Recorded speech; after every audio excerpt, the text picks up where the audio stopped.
కొలుసు పార్థసారథి అనే నేను శాసనసభ సభ్యునిగా ఎన్నికైనందున శాసనం ద్వారా నిర్మితమైన భారత రాజ్యాంగం పట్ల నిజమైన విశ్వాసం, విధేయత చూపుతానని, భారతదేశ సార్వభౌమాధికారాన్ని, సమగ్రతను కాపాడుతానని, నేను స్వీకరించబోయే కర్తవ్యాన్ని శ్రద్ధాశక్తులతో నిర్వహిస్తానని దైవ సాక్షిగా ప్రమాణం చేస్తున్నాను.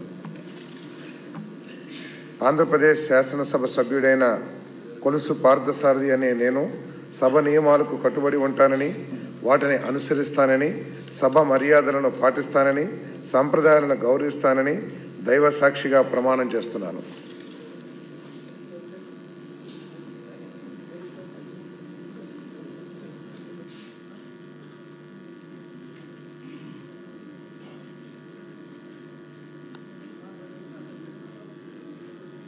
డాక్టర్ రామనాయుడు నిమ్మల.